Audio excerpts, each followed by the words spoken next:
أعوذ بالله من الشيطان الرجيم. بسم الله الرحمن الرحيم.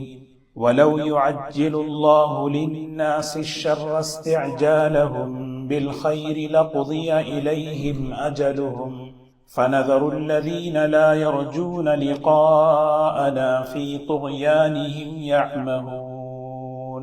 وإذا مس الإنسان الضر دعانا لجنبه أو قاعدا أو قائما فلما كشفنا عنه ضره مر كأن لم يدعنا إلى ضر مسه كذلك زين للمسرفين ما كانوا يعملون.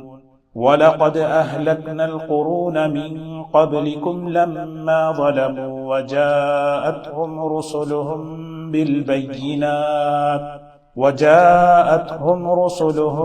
بِالْبَيِّنَاتِ وَمَا كَانُوا لِيُؤْمِنُوا كَذَلِكَ نَجْزِي الْقَوْمَ الْمُجْرِمِينَ. ثُمَّ جَعَلْنَاكُمْ خَلَائِفَ فِي الْأَرْضِ مِنْ بعدهم لننظر كيف تعملون. صدق اللہ. سورہ یونس کی یہ 4 آیات ہیں جو تلاوت کی گئی. سب سے پہلی جو آیت ہے اس میں اللہ تبارک و تعالی اپنی ایک سنت کو، اپنے ایک ضابطے کو بیان فرما رہے ہیں اور اس کے ساتھ ساتھ ہمارے مزاجوں کی اصلاح بھی فرما رہے ہیں. اللہ تعالیٰ کی سنت کیا ہے؟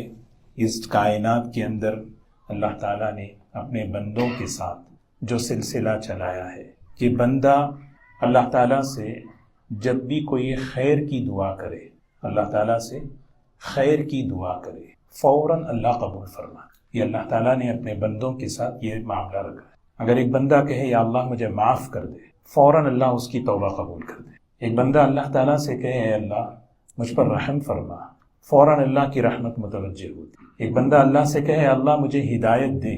خیر کی جتنی دعائیں ہیں نا، اس معاملے میں اللہ تعالیٰ نے یہ اصول، یہ ضابطہ بنایا ہے، فوراً اللہ تعالیٰ اپنے اس بندے کی دعا کو قبول فرمائے. وہ خیر کیا ہے وہ اللہ ہی کو معلوم ہے کہ میرے لیے خیر کیا ہے، سمجھ لیں.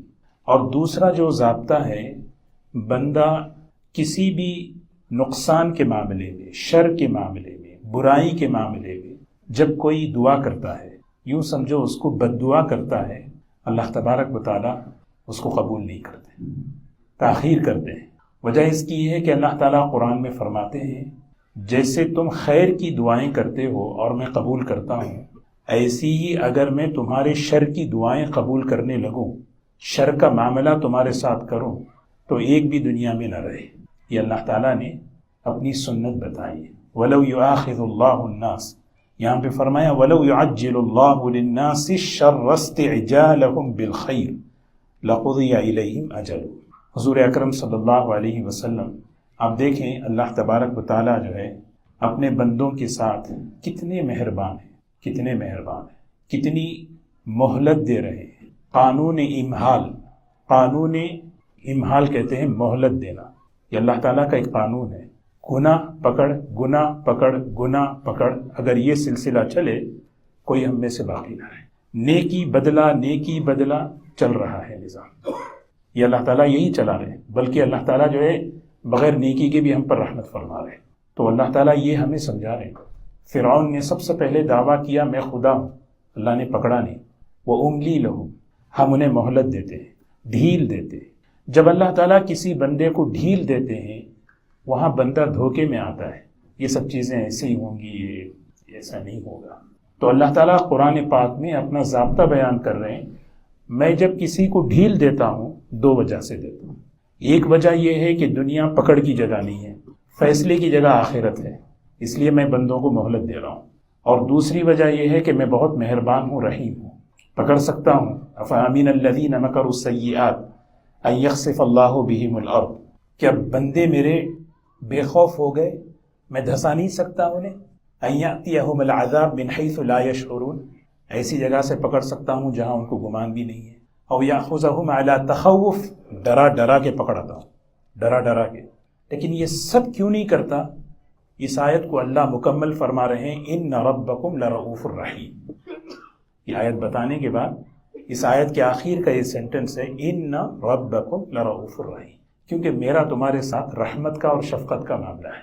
اور اس میں کتنی بڑی مہربانی ہے اللہ کی، جب اللہ اپنے بندوں کو مہلت دیتے ہیں تو اللہ تبارک و تعالیٰ کے بندے جن میں سعادت ہوتی ہے وہ ایمان پر آ جاتے ہیں۔ اب آپ دیکھیں پوری سیرت، اللہ تعالیٰ نے خالد ابن ولید کو مہلت دی، اللہ نے خالد ابن ولید کو مہلت دی، حضرت عمر کو مہلت دی، اپنے بہنوں ہی پہ ہاتھ اٹھایا انہوں نے بھی، لیکن پکڑے نہیں۔ اپنی بہن کا جو ہے انہوں نے اپنے حضور اکرم صلی اللہ علیہ وسلم کے لیے نعوذ باللہ قتل کے ارادے سے تلوار اٹھائی نہیں اٹھائی، چاہتے تو اللہ فوراً پکڑتے، لیکن اللہ کہہ رہے ہیں اگر میں ایسا کروں تو اس امت کو عمر کہاں سے ملے، اور وہ عمر جو ہے ماشاءاللہ کہاں جائے۔ تو آپ پوری سیرت اٹھا کر دیکھیں اللہ تبارک و تعالیٰ کا یہ بہت بڑا نظام۔ اب اللہ تعالیٰ یہ سنا کر ہماری ایک تربیت کرنا چاہ رہے ہیں۔ وہ تربیت کیا ہے؟ اپنے مزاجوں کے اندر سے جلد بازی کو ختم کرو اور اپنے مزاجوں کے اندر اطمینان کو لاؤ۔ اور ایک حدیث میں رسول اللہ صلی اللہ علیہ وسلم نے فرمایا الانات من اللہ والعجلۃ من الشیطان۔ ایک بہت بڑا اصول ہے جو ہماری زندگی کے لیے، ہماری پریکٹیکل جو لائف ہے آپس کی، چاہے وہ گھر ہو باہر ہو، یہ اگر ہم اس اصول کو سیکھ لیں، الانات من اللہ، اطمینان، کسی کام میں سنجیدگی، وقار، برداشت، یہ اللہ کی طرف سے، یہ بہت بڑی نعمت۔ ایک وفد آیا عبد القیس کا، جماعت تھی، نبی کریم صلی اللہ علیہ وسلم سے ملنے کا شوق تھا، تو پوری جماعت کیا کیے، سامان ادھر ادھر پھینک کر، سفر سے آئے تھے، کپڑے دھول میں، جسم میں بدبو، بس حضور صلی اللہ علیہ وسلم سے آ گئے ملنے کے لیے۔ اللہ کے رسول صلی اللہ علیہ وسلم نے سب سے ملاقات کی، لیکن ان کے جو امیر صاحب تھے، وہ امیر صاحب جو ہے نا کیا کیے، انہوں نے سب کے سامانوں کو جو ہے نا ایک ٹھکانے پہ لگایا، اور سارے ساتھیوں کے سامان کو ایک جگہ رکھ کر گئے، شاور لیا، کپڑے بدلے، اور پھر حضور صلی اللہ علیہ وسلم کے پاس تشریف لائے۔ جب حضور صلی اللہ علیہ وسلم کے پاس تشریف لائے تو حضور صلی اللہ علیہ وسلم نے دیکھا اور دیکھ کر فرمایا ان فیک خصلتین یحبک اللہ، تمہارے اندر دو خوبیاں ہیں اور وہ دو اللہ کو بہت پسند ہیں۔ تو انہوں نے پوچھا کیا بات ہے، میرے اندر دو خوبیاں کیا ہیں؟ یا آپ اس لیے بتاتے ہیں کہ یہ خوبیاں ہمارے اندر آئیں؟ اس میں سب سے پہلی خوبی آپ نے فرمایا کہ آپ جو کام کرتے ہو بڑے اطمینان سے کرتے ہو، سمجھ رہے ہو؟ تو زندگی کے اندر جو ہے نا اطمینان بہت ضروری ہے۔ جلد بازی العجلۃ من الشیطان، جلد بازی جو ہے نا ہر کام میں جلدی کرنا، یعنی مجھے جلدی رزلٹ چاہیے، یہ شیطان کا حصہ ہے، شیطان کی صفت ہے، اور اس میں ہمارا بھی قصور نہیں ہے۔ ہم جس دور میں جی رہے ہیں ٹیکنالوجی کا دور ہے، ٹیکنالوجی ایسی ہے کہ گوگل میں سرچ کرو تو فوراً کیا ہے، فوراً رزلٹ آتا ہے۔ کوئی فائل جو ہے رکھ دیں اور تلاش کریں، سیکنڈز میں ہمیں آئے گا جواب، بھائی آپ کی فائل یہاں ہے نا۔ ای میل چیک کرنا ہے 5 سال کا، سیکنڈز میں مل جائے گا۔ لیکن افسوس یہ ہے کہ یہی اصول ہم امپلیمنٹ کرتے ہیں گھر میں، بیوی سے کہتے ہیں وہ فلاں چیز کہاں ہے، وہ تاخیر ہو گئی تو بیوی، ہم سمجھتے ہیں بیوی بھی گوگل ہے، بیوی گوگل نہیں ہے، بیوی ہے، انسان ہے، لیکن مزاج ٹیکنالوجی کی وجہ سے ہمارا ایسا بگڑ گیا کہ ہم چاہتے ہیں کہ ایوری تھنگ جسٹ جلدی ہو، اور یہ جلد بازی کی وجہ سے گھروں میں معاملات بگڑتے ہیں، میاں بیوی کے درمیان۔ ہم بچوں سے بولتے ہیں، ہم ایکسپیکٹ کرتے ہیں بچہ بھی جلد سے جلد سن لے، بات مان لے، بچے بات کیوں مانیں گے جلد سے جلد؟ تو ہے نہیں، جس باپ کے اندر، جس استاد کے اندر، جس مربی کے اندر، جس بڑے کے اندر، چاہے وہ یہ بڑا جو ہے گھر کا ہو، کمپنی کا ہو، ادارے کا ہو، اس کے اندر جلد بازی ہوگی، مسائل شروع ہوں گے۔ جی یہاں پہ پہلا ہی جملہ یعجل، عجل یعجل تعجیلا، تعجیل کہتے ہیں جلد باز۔ اللہ کہتے ہیں میں جلد بازی نہیں کرتا، اگر میں جلد بازی کرنے پہ آؤں تو ایک بھی نہ رہے۔ اگر یہی سسٹم تم اپنے گھروں میں آپس میں اگر تم لاؤ، میں جو بولوں وہ ہو جائے، فٹ فٹ، یدن بیدن، کہتے ہیں نا ہاتھ ہاتھ۔ علماء نے لکھا ہے باقاعدہ کہ بڑی عجیب بات لکھی ہے، بچہ اگر غلطی کرے ایک نماز کا وقت دیں اس کو تنبیہ کرنے کے لیے، سمجھ رہے ہیں؟ بڑی حکمت ہے اس میں۔ مفتی شفیع صاحب رحمۃ اللہ علیہ لکھتے ہیں کہ اگر بچے نے غلطی کی اور باپ اس کو ڈانٹنا ہے، اس پر غصہ آئے اس چیز پر، تو فوراً نہیں، ایک نماز کا وقفہ ہو، پھر اس کے بعد بتائے کیا وجہ ہے۔ وہ ایک وقفہ جو نماز کا ہوتا ہے اس وقفے میں اس کا نفس اور اس کا دماغ ٹھنڈا ہوتا ہے، پھر اس کے بعد جب بات کریں گے باپ اپنے بچوں کو تو پھر صحیح بات ہوگی۔ طلاقیں کیوں ہوتی ہیں؟ 3 کی کیا ضرورت ہے؟ یہ 3 جلد بازی کا نتیجہ ہے۔ سورہ طلاق میں اللہ نے پہلی آیت میں فرمایا لا تدری لعل اللہ یحدث بعد ذلک امرا۔ سبحان اللہ، ہمارے مسئلے کا حل بتا دیا۔ یہ جو تم نے جلد بازی کی اور جلد بازی کر کے بعد میں تم سوچ رہے ہو لا تدری لعل اللہ یحدث بعد ذلک امرا، اگر تم اطمینان سے کام کرتے نا تو پھر تمہیں وہ باتیں سوجھ نہیں آتی، وہ باتیں نظر نہیں آتی، میرے بچے ہیں، میرا گھر ہے، کون مجھے دیکھنے والا۔ اللہ پہلے ہی کہہ رہے ہیں تم نے یہ جو غلطی کی ہے جلد بازی کی وجہ سے کی ہے۔ تو ایک اصول ہے اللہ تعالیٰ ہمیں زندگی کے اندر سکھا رہے ہیں، ہاں جلدی کرنا ہے، 3 چیزوں میں جلدی کریں، ہے نا، 3 چیزوں میں بہت جلدی کریں۔ ایک سب سے پہلی جلدی کس میں کرنا ہے؟ جی، نماز میں جلدی کرنا ہے۔ اس کا مطلب یہ نہیں کہ پارکنگ ادھر ادھر کر کے بھاگتے ہوئے آئیں، ہے نہیں۔ آپ سوچیں زندگی میں سب سے بڑا عمل نماز ہے، وہ نماز ہمیں سکھا رہی ہے کہ زندگی میں اطمینان کیسا ہونا ہے۔ حضور صلی اللہ علیہ وسلم نے فرمایا، حدیث میں تفصیل سے فرمایا کہ جب تم نماز کے لیے آؤ تو بالکل سکون اور سنجیدگی کے ساتھ آؤ، کوئی رکعت تمہاری چھوٹ جائے تو چھوٹ جائے، اس کو بعد میں پوری کر لینا، یعنی آدمی اطمینان سے پارک کرے، اطمینان سے چل کر آئے، نکلنے میں جلدی کرے، تاخیر ہو جائے، ٹریفک مل جائے، یہ اپنی جگہ ہے، لیکن ایسے بھاگتے ہوئے آئیں تو ترتیب بدل گئی۔ ترتیب کیسے بدلی ہے نا؟ ہمیں نماز اطمینان سے پڑھنا ہے، نماز جلدی پڑھتے ہیں، نماز جلدی نہیں پڑھنا ہے۔ مفتی شفیع صاحب رحمۃ اللہ علیہ جو ہے نا، بڑا بہترین جملہ حضرت نے لکھا ہے، بہت عجیب، ان الصلاۃ تنہی عن الفحشاء والمنکر۔ نماز کی یہ خصوصیت کیا ہے؟ نماز ہماری زندگی کو بناتی ہے، زندگی کے اندر سے اخلاق کو بناتی ہے، بے حیائی کی باتیں، بد اخلاقی کی باتیں اللہ نماز کے ذریعے سے زندگی سے نکالتے ہیں۔ یہ نسخہ جو ہے کون دے رہے ہیں؟ کوئی ڈاکٹر، کوئی حکیم صاحب نہیں، اللہ کی طرف سے ہے۔ لیکن ایک آدمی یہ سوچے کہ میں اتنے دن سے نماز پڑھ رہا ہوں لیکن میرے اندر سے فلاں بد اخلاقی نہیں نکل رہی، فلاں برائی نہیں نکل رہی، تو پرابلم کس کا ہے؟ تو حضرت نے ایک بڑا بہترین یہاں پہ جملہ مجھے وہ عرض کرنا ہے۔ حضرت نے فرمایا دیکھو ڈاکٹر نے تو نسخہ دے دیا، اور اصل میں مسئلہ یہ ہے کہ ہم اپنی مرضی سے اسے استعمال کر رہے ہیں۔ کوئی بھی دوا ڈاکٹر کی جب اپنی مرضی سے ہم استعمال کریں، کیا اس کا اثر ہوگا؟ دن میں 5 وقت لینی ہے، کوئی 4 وقت لے رہا ہے، کوئی 3 وقت لے رہا ہے، کوئی لے رہا ہے کہ لے کر جو ہے نا بس لینے، ڈاکٹر نے کہا یہ دوائی کے بعد آپ آدھا گھنٹے تک کافی نہیں پینا ہے، آدمی دوائی لے کے کافی پی لے، سمجھ رہے ہیں؟ کوئی کہہ رہے ہیں ڈاکٹر نے کہا بھی یہ دوائی کو نہار پیٹ ایمٹی اسٹمک لینا ہے، آدمی کھانا کھا کے لے رہا ہے۔ ہم بھی نماز اپنی مرضی سے لے رہے ہیں، اور یہی وجہ، نسخے میں کوئی یہ نہیں ہے، نسخہ اللہ کی طرف سے ہے، قرآن میں ہے، ان الصلاۃ تنہی عن الفحشاء والمنکر۔ نماز بے حیائی سے روکتی ہے، لیکن کیسے روکے گی؟ جب اس نماز کو ہم ایسے لینا زندگی میں جیسے دینے والے نے کہا، جب اس طریقے سے نماز کو اپنی زندگی میں لوں گا تو پھر کیا ہے؟ وہ نماز اپنا اثر کرے گی۔ تو 3 چیزوں میں جلدی ہے۔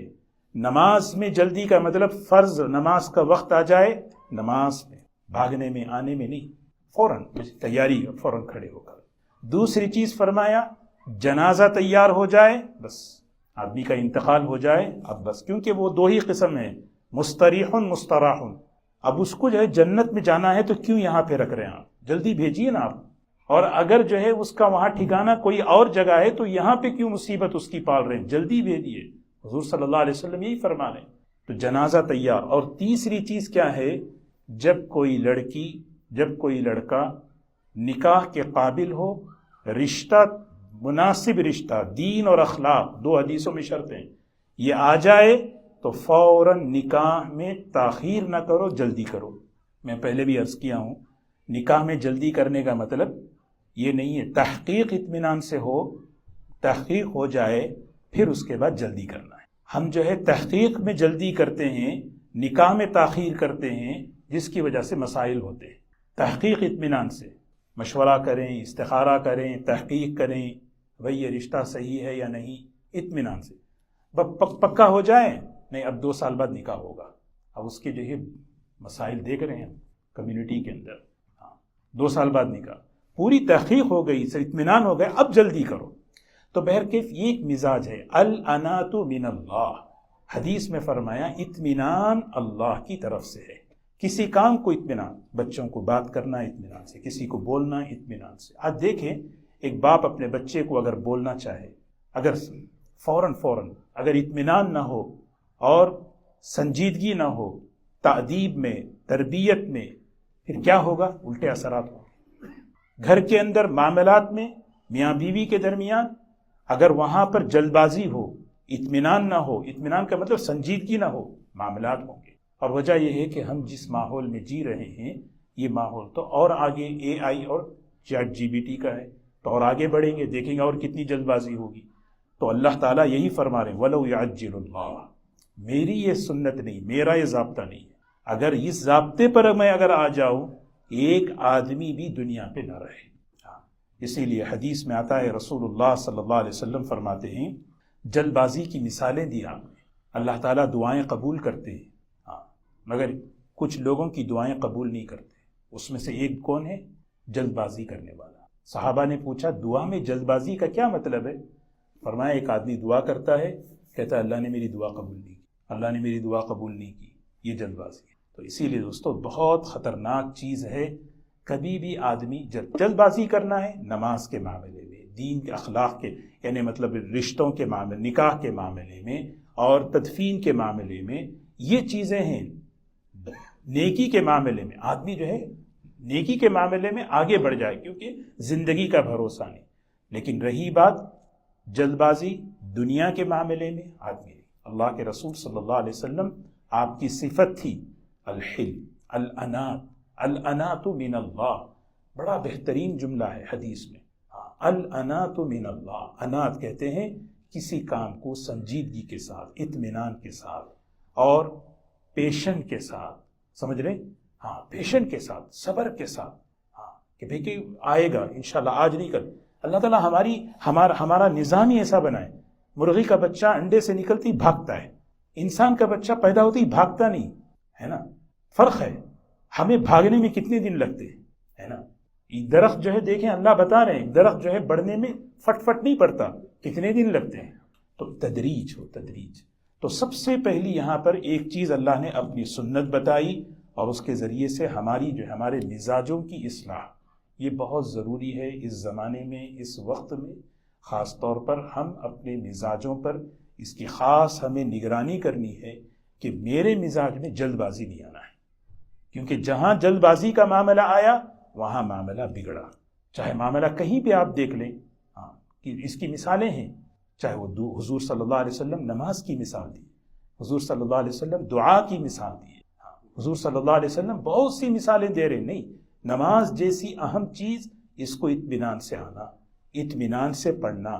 جب یہ چیز ہے تو پھر یہ چیز ہمیں ہماری زندگی میں اطمینان لے کر آتی ہے. فرمایا پھر دوسری چیز بتائی فَنَذَرُ الَّذِينَ لَا يَرْجُونَ لِقَاءَنَا فِي طُغْيَانِهِمْ يَعْمَهُونَ. ہم انہیں مہلت دے دیتے ہیں، ان لوگوں کو جو ہم سے ملاقات کی امید نہیں، جس کو اللہ سے ملنے کی امید نہیں. اللہ نے کیا کر دیا؟ مہلت دے دی، ڈھیل دے دیا. ٹھیک ہے بھائی، ہے نا. حدیث میں جب کوئی شخص اللہ کی نافرمانی پر زندگی گزار رہا ہو اور اللہ کی نعمتیں بڑھتی جا رہی ہیں، وہ سمجھے کہ وہ ڈھیل ہے. اللہ وہ ڈھیل ہے کہ میں اپنی میرا اللہ کے ساتھ معاملہ صحیح نہیں ہے، لیکن زندگی میں نعمتیں ہیں. کیا ہیں؟ نعمتیں. یہ ڈھیل ہے. فوراً آدمی سمجھ جائے نہیں بھئی یہ چیز اچھی نہیں ہے، اللہ تعالیٰ کی پکڑ آنے والی ہے. جیسے ہی بندہ سمجھ جائے گا پھر یہی مہلت اس کے لیے رحمت بن جاتی ہے. یہی مہلت رحمت بن گئی. دیکھیں نا، حضرت خالد ابن ولید، حضرت عمر، حضرت ابو سفیان، حضرت ہندہ، حضرت وحشی رضی اللہ عنہم، یہ سب لوگ بدر میں، احد میں، خندق میں لیڈرز بن کے آئے تھے حضور صلی اللہ علیہ وسلم کے خلاف، اسلام کے خلاف. لیڈرز بن کر، ابو سفیان، یہ سب لیڈرز بن کے آئے تھے. اللہ کے علم میں تھا یہ سب آگے چل کے رضی اللہ عنہ بننے والے، یہ سب رضی اللہ عنہ بننے والے، ہے نا. تو اللہ تعالیٰ نے مہلت دی، اللہ نے ان کی زندگیوں کو پلٹ دیا. اللہ ہمیں بھی زندگیوں کے بدلنے کی اللہ نے توفیق. دوسری آیت ہے وَإِذَا مَسَّ الْإِنسَانَ الضُّرُّ دَعَانَا لِجَنبِهِ أَوْ قَاعِدًا أَوْ قَائِمًا فَلَمَّا كَشَفْنَا عَنْهُ ضُرَّهُ مَرَّ كَأَن لَّمْ يَدْعُنَا إِلَىٰ ضُرٍّ مَسَّهُ. اللہ یہ مزاج ہمارا نہ بنائے. یہ بڑا خطرناک مزاج ہے، بے وفائی کا مزاج ہے۔ بے وفائی کہتے ہیں نا اللہ سے بے وفائی کیا ہے؟ حالات آتے ہیں انسان پر تو بندہ اللہ سے قریب آ جاتا ہے۔ دعا ان عریض، قرآن میں اللہ کہتے ہیں دعائے عریض کہتے ہیں رو رو کر گڑ گڑا کر لپک کر مانگتے رہنا۔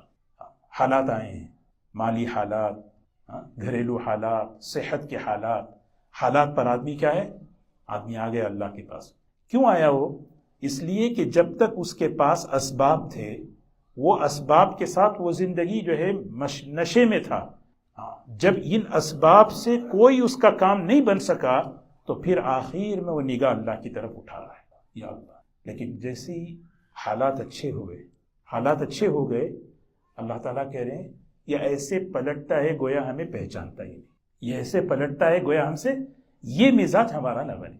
حالات آئے رحمت بنتے ہیں جب ہم اللہ کے قریب ہو جائیں، اور اچھے ہو جائیں حالات تو ہمیں جم جانا چاہیے دین پر۔ حالات اچھے ہوئے تو ہم بھی چلے گئے ادھر، کیوں بھئی بیزی نہیں، بیزی اب بیزی ہو گئے، پہلے فری تھے تو آ رہے تھے، اب بیزی ہیں تو اب نہیں آ رہے فری۔ اسی لیے علماء نے لکھا ہے آدمی دین پر جو ہے 3 طریقے سے آتا ہے۔ اعمال پر کتنے طریقے سے آتا ہے؟ 3 طریقے سے۔ ایک حالات کی وجہ سے آتا ہے، یہ بہت کمزور طریقہ ہے۔ کیوں؟ اس لیے کہ حالات اس کو لائے، حالات اچھے ہوئے پھر چلا گیا۔ ایک ماحول کی وجہ سے آتا ہے، ماحول جیسے رمضان آیا، بھئی آ گئے نماز پر، ذکر پر، تلاوت پر۔ رمضان گیا، وہ بھی چلا گیا۔ سب سے اصل چیز ہے ایمان اور یقین کی بنیاد پر آدمی دین پر آئے، اللہ سے تعلق کی بنیاد پر۔ دنیا امتحان کی جگہ ہے، حالات کی جگہ ہے۔ دنیا کیا ہے؟ یہ ہمیں سمجھنا ہے کہ دنیا کو اللہ نے حالات کی جگہ بنایا۔ یہاں ہر قسم کے اچھے حالات بھی، برے حالات بھی، بیماری بھی، صحت بھی، یہاں پر ہر قسم کے حالات اللہ دیکھتے ہیں ان حالات میں یہ کیسے جمتا ہے، ان حالات میں یہ کیسے جمتا ہے۔ تو حالات میں اللہ تعالیٰ بندے کا جماؤ دیکھنا چاہتے ہیں۔ ایک بندہ جب ناگواری کی حالت میں اللہ کو پکارتا ہے تو فرشتے کہتے ہیں خوشحالی میں اس نے پکارا ہی نہیں، غیر مانوس آواز ہے۔ یونس علیہ السلام جب پکارے اللہ کو مچھلی کے پیٹ سے تو فرشتوں نے کہا یہ مانوس آواز آ رہی ہے، جانی پہچانی آواز، یعنی اللہ سے تعلق ہمارا ہو۔ تو اللہ تعالیٰ کہہ رہے ہیں قرآن پاک میں اس مضمون کی آیتیں بہت جگہ ہیں قرآن پاک میں، کیونکہ یہ بڑا خطرناک مزاج ہے۔ وَإِذَا مَسَّ الْإِنسَانَ الضُّرُّ دَعَانَا لِجَنبِهِ أَوْ قَاعِدًا أَوْ قَائِمًا فَلَمَّا كَشَفْنَا عَنْهُ ضُرَّهُ۔ آدمی فلائٹ میں جا رہا ہے، ٹربلنس شروع ہو گئی، مناجات مقبول شروع ہو گئے، اب دعاؤں کی کتاب شروع، ٹربلنس ختم ہو گیا، اب پھر جو ہے مووی شروع ہو گئی۔ ایک مزاج ہے۔ کیا اللہ تعالیٰ کی پکڑ صرف وہیں تک ہے؟ یہ جو ہے نا مشرکین کا مزاج تھا۔ جب وہ کشتیوں میں چلتے تھے، کشتی بھور میں پھنستی تھی، پکارتے تھے فَلَمَّا نَجَّاهُمْ إِلَى الْبَرِّ، جب اللہ اس کشتی کو لے کر آتے کہاں پر؟ ساحل پر، اعرضتم کہتے ہیں اگنور کر دیتے، اللہ کو اعراض کر دیتے، کوئی ہمارا معاملہ ہی نہیں۔ اللہ تعالیٰ آخر میں فرمائے وَكَانَ الْإِنسَانُ كَفُورًا۔ دیکھو تو صحیح، انسان کتنا ناشکرا ہے۔ وہ سمجھتا ہے صرف میری قدرت پانی میں ہے، وہ سمجھتا ہے میری قدرت صرف ٹربلنس میں ہے۔ اب اللہ تعالیٰ یہ سب بتا رہے ہیں۔ اسی لیے دوستو یہ چیز وَإِذَا مَسَّ الْإِنسَانَ، اب انسان کو جب کوئی الضر کہتے ہیں سخت قسم کی تکلیف کسی بھی انسان پر آتی ہے، وہ رحمت کیسے بنانا؟ وہ رحمت بنتی ہے جب بندہ اللہ سے قریب ہو جائے، اور قریب ہو کر جم جائے، سمجھ رہے ہیں؟ جم جانا ہے تو حالات اس کے لیے رحمت بن گئے۔ حالات مصیبت کب بنتے ہیں؟ جب بندہ حالات میں اللہ سے دور ہو جائے۔ فرمایا دعانا لجنبہ او قاعدا او قائما، پکار رہا ہے اللہ کو، لیٹے لیٹے پکار رہا ہے، کھڑے کھڑے پکار رہا ہے، بیٹھے بیٹھے پکار رہا ہے، ہوتے نہیں وظیفے ہو رہے ہیں، لیٹے لیٹے بھی ہو رہے ہیں، سب کچھ ہو رہے ہیں۔ فلما کشفنا عنہ ضرہ، اور جب ہم اس سے اس پریشانی کو، اس مصیبت کو ہٹا دیتے ہیں، مرہ عربی میں آتا ہے، اس کا حال یوں ہو جاتا ہے، مرہ کہتے ہیں گزرنا، لیکن حال یوں ہو جاتا ہے کأن لم يدعنا الى ضر مسہ، گویا اس نے ہمیں کبھی تکلیف میں پکارا ہی نہیں، ہمارا نام لیا ہی نہیں، یہ کوئی اور ہے۔ وَكَذَلِكَ زُيِّنَ لِلْمُسْرِفِينَ مَا كَانُوا يَعْمَلُونَ، اللہ تعالیٰ جو ہے فرما رہے ہیں شیطان نے بدعملی کو ان کے سامنے مزین کر دیا، گناہوں کو مزین کر دیا، ڈیکوریٹ کر دیا، جس کی وجہ سے اچھے حالات میں اللہ کو بھول گیا۔ جب گناہ اس کو اچھے نظر آنے لگے اللہ کہاں سے یاد آئے گا؟ وَلَقَدْ أَهْلَكْنَا الْقُرُونَ مِنْ قَبْلِكُمْ لَمَّا ظَلَمُوا وَجَاءَتْهُمْ رُسُلُهُمْ بِالْبَيِّنَاتِ وَمَا كَانُوا لِيُؤْمِنُوا كَذَلِكَ نَجْزِي الْقَوْمَ الْمُجْرِمِينَ۔ اللہ تعالیٰ جو ہے قوموں کے حالات کو قرآن پاک میں بیان فرمائے۔ ایک جماعت ہے کامیاب لوگوں کی، ایک جماعت ہے ناکام لوگوں کی۔ ہم نے بہت سے قوموں کو ناکام کر دیا۔ وَلَقَدْ أَهْلَكْنَا الْقُرُونَ مِنْ قَبْلِكُمْ، تم سے پہلے ہم نے بہت سو کو ہم نے کیوں؟ لما ظلموا، انہوں نے ظلم کیا۔ ظلم کیسے کیا؟ شرک کر کے، نافرمانی کر کے، اللہ کو ناراض کر کے۔ انہوں نے جب اپنے آپ پر ظلم کیا ہم نے ان کو ناکام کر دیا۔ حالانکہ وجاءتہم رسلہم بالبینات، آئے ان کے پاس پیغمبر نشانیاں لے کر، سمجھانے کے لیے آئے۔ وما کانوا لیؤمنوا، اللہ تعالیٰ کہہ رہے ہیں، تسلی دے رہے ہیں، کانا کے بعد لام آتا ہے تو ترجمہ ہے ان کے لائق ہی نہیں ہے، ایمان ان کے لائق ہی نہیں ہے، وہ اس لائق ہی نہیں ہے کہ وہ ایمان لائیں، یہ ہے ترجمہ۔ وما، اللہ تعالیٰ کہہ رہے ہیں وما كانوا ليؤمنوا، یہ لوگ اس لائق ہی نہیں کہ اللہ پر ایمان لائیں۔ كذلك نجزي القوم المجرمين، مجرموں کو ہم اسی طرح بدلہ دیتے ہیں۔ ثم جعلناكم خلائف في الارض من بعدهم لننظر كيف تعملون، کیا بہترین، کیا بہترین آیت ہے، اللہ اکبر۔ اللہ تعالیٰ کہہ رہے ہیں ہم نے قوموں کو جو ہے نا، دنیا میں دو قسم کی جماعتیں، دو قسم کے لوگ ہیں، ایک ناکام ایک کامیاب۔ اللہ تعالیٰ مثال دے رہے ہیں، ناکام ہو گئے وہ لوگ، ایک جماعت ہے کامیاب ہوئی، دونوں تمہارے سامنے ہیں۔ اب کیا ہے؟ ثم جعلناکم، اب ہم نے تمہیں بنایا، اب ہم نے تمہیں بنایا، مطلب کہ تمہاری باری ہے، اب تمہاری باری ہے۔ خلائف فی الارض من بعدہم، ان لوگوں کے بعد ہم نے تمہیں ان کا نائب بنایا۔ خلیفہ سمجھتے ہیں؟ خلیفہ کسے کہتے ہیں؟ یعنی پہلے کوئی اور تھا بعد میں بھائی، سمجھ رہے ہیں؟ یہ ہمیں سوچتے رہنا چاہیے۔ ہم جو ہے نا، پہلے اس زمین پر کوئی اور تھے اب ہم ہیں، یعنی پہلے کوئی اور تھے اب ہم ہیں، اسی طرح ہم آئے، پہلے ہماری اس کمپنی میں کوئی اور تھا اب ہم ہیں، ہمارے بعد کوئی اور ہوگا، اور یہ سلسلہ چلے گا، گھر اوپر گھر والا نیچے، سواری اوپر سواری والا نیچے، یہ ترتیب چلے گی، نہ ہمیشہ سواری والا اوپر نہیں رہے گا۔ جس گھر میں ہم رہتے ہیں اس گھر میں کوئی اور تھا، ہم چلے جائیں گے تو کوئی اور آئے گا۔ تو اللہ تعالیٰ یہ سمجھا رہے ہیں ثم جعلناکم خلائف فی الارض من بعدہم، ان لوگوں کے بعد اب ہم نے تمہیں اس زمین میں ہم نے تمہیں نائب بنایا۔ جیسے ان لوگوں کو ہم نے امانت دی، زندگی دی، استعداد دی، صلاحیت دی، ایک جماعت نے اس کو ضائع کر دیا اور اللہ کے عذاب کے مستحق ہو گئے، اور ایک جماعت جو ہے اپنی زندگی سے، صلاحیت سے، اپنی استعداد سے انہوں نے کام کیا نہیں کیا، نبیوں نے کیا، صدیقین نے کیا، صحابہ نے کیا، اولیاء نے کیا، مجتہدین نے کیا، اللہ کے نیک بندوں نے کیا نہیں کیا؟ ہاں، اللہ کہہ رہے ہیں انہوں نے، جب ہم نے ان کو نائب بنایا تو انہوں نے کیا، اسی امانت کو انہوں نے صحیح طریقے پر استعمال کیا، اب وہ نوازے۔ اب لننظر کیف تعملون، اب ہم نے تم کو نائب بنایا ہے، تمہارے پاس زندگی ہے، تمہارے پاس صلاحیت ہے، تمہارے پاس استعداد ہے، تمہارے پاس کیا ہے؟ اللہ تعالیٰ نے تمہیں امانتیں دی ہیں۔ اب لننظر کے معنی کیا ہیں؟ ہم دیکھنا چاہتے ہیں، اللہ کو تو سب پتا ہے کیا مطلب ہے۔ اب تمہاری باری ہے کہ تم دکھاؤ کہ تم کیا کرتے ہو۔ ان لوگوں نے یہ کیا، اب ہماری باری ہے، تو ہم کس جماعت میں شامل ہونا ہے یہ ہمیں ڈیسائیڈ کرنا ہے۔ ایک جماعت ہے، گئی اللہ کے نیک بندے جہاں جہاں گئے، انہوں نے اللہ کی دی ہوئی ایک ایک امانت کو انہوں نے اللہ کے دین کے لیے، خیر کے لیے استعمال کیا۔ ان کے ہاتھوں اللہ نے علماء پیدا کیے، صلحاء پیدا کیے، دین کا ماحول وجود میں آیا، خیر کا ماحول وجود میں آیا، معاشرے کے اندر امن وجود میں آیا نہیں آیا؟ ہم پڑھتے ہیں پوری سیرت، ہم پڑھتے ہیں پوری تاریخ۔ اب ہماری باری ہے کہ ہم کیا کرتے ہیں یہ بتاؤ۔ اللہ تعالیٰ گویا ایک انداز سے ہماری ایک تشکیل کر رہے ہیں، ایک ہمارا مزاج بنا رہے ہیں۔ یہ سوچو کہ لننظرک، اب وہ چلے گئے نا، اب بیٹھ کر جو ہے پدرم سلطان بود نہیں بولنا ہے کہ ہمارے دادا جو ہے سلطان تھے، یہ نہیں ہے۔ اب کام کی باری ہے کہ تم کیا کرتے ہو یہ کر کے بتاؤ۔ اب ان لوگوں نے، ایک جماعت ہے، اللہ تعالیٰ نے پچھلی آیت میں یہی کہا، انہوں نے اپنی صلاحیتوں کو ضائع کر دیا، خواہشات میں لگا دی، شہوتوں میں لگا دیا، نافرمانیوں میں لگا دیا۔ اللہ نے ان کو پکڑا۔ ایک جماعت ہے، انہوں نے کیا کیا؟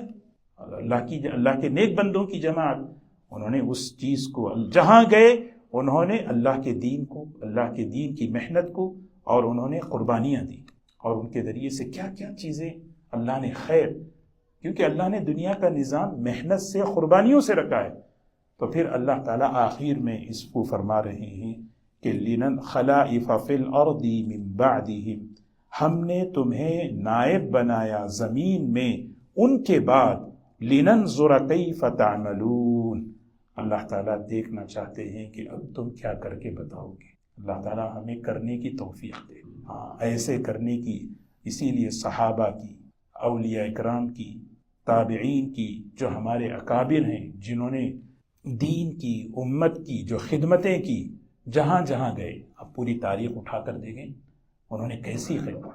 تو اللہ تعالیٰ ہمیں اس کمیونٹی میں، اس معاشرے میں، اس ماحول میں، اللہ تعالیٰ ہمیں یہاں رکھ کر، ہماری صلاحیتیں دے کر، ہمیں استعدادیں دے کر، امانت سمجھا کر، بھی دیکھو یہ امانتیں ہیں، یہ بس کھانے پینے میں زندگی کے مزے اڑانے کے لیے نہیں ہیں، بلکہ اللہ دیکھنا چاہتے ہیں کہ تم اس کو کیا کرتے ہو، اس کو بس، کیونکہ ایک وقت ایسا آئے گا جیسے وہ گئے ہمیں بھی جانا ہے نا، ہم ہمیشہ نہیں رہیں گے۔ ایک آدمی کھا پی کر زندگی گزار لے، اپنی مست میں ضائع کر لیا، ایک آدمی اسی وقت کو، اسی صلاحیت کو، اسی استعداد کو استعمال کر لے، پھر آنے والوں کے لیے اللہ خوش ہو جائیں گے، اور آنے والوں کے لیے اللہ تعالیٰ خیر کے دروازے کھول دیں گے۔ اللہ تعالیٰ ہمیں بھی ان کے لیے ان جیسا بنا دے، جیسے حضور اکرم صلی اللہ علیہ وسلم نے دعا فرمائی، اللہم اجعلنا ہادین مہتدین، اور صحابہ کو دعا دیتے تھے اللہ تمہیں ہدایت دے اور ہدایت کے پھیلنے کا ذریعہ بنا دے، اور ہدایت کی چابی بنا دے، ہدایت خیر پھیلے میرے ذریعے سے، میرے بول سے، میرے عمل سے۔ یہ ہمیں سوچتے رہنا چاہیے، میں یہاں پر اس معاشرے میں، اس ملک میں، اس ماحول میں اللہ نے مجھے رکھا، میری صلاحیت امانت ہے، میری استعداد امانت ہے، یہ امانت صحیح جگہ لگے۔ اللہ پوچھیں گے، یہ پوچھیں گے اللہ تعالیٰ ضرور، ہم نے تمہیں یہ کوالٹی اسپیشل دی تھی، تم نے کیا کیا بتاؤ۔ اگر صحیح کر کے گئے بس اس جماعت میں اللہ شامل کریں گے، اگر اس کو ضائع کر دیے اللہ پوچھیں گے۔ ایک حدیث ہے بخاری شریف کی، ان الدنیا حلوۃ خضرا وان اللہ مستخلفکم فیہا، یہ بھی یہاں جملہ ہے، دنیا بڑی میٹھی ہے، سرسبز و شاداب ہے، اللہ نے تمہیں اس دنیا میں نائب بنایا ہے۔ نائب ہمیشہ ہم نائب ہیں، یہ سوچنا ہے کہ پہلے یہاں کوئی اور تھے، اب میں ہوں، میرے بعد کوئی اور ہوگا، مجھے زیادہ ٹائم نہیں ہے رہنے کے لیے، بس چلتا رہے گا یہ نظام قیامت تک۔ جو وقفہ اللہ نے مجھے دیا ہے نا، اس وقفے میں کچھ کر لوں، اس وقفے میں کچھ کر لوں، اور اس میں سب سے بڑی رکاوٹ دنیا ہے، دنیا کے فتنے سے آدمی بچ کر کرے، یہ سب سے بڑی بات ہے۔ اللہ تعالی ہمیں ان باتوں پر عمل کی توفیق نصیب فرمائے۔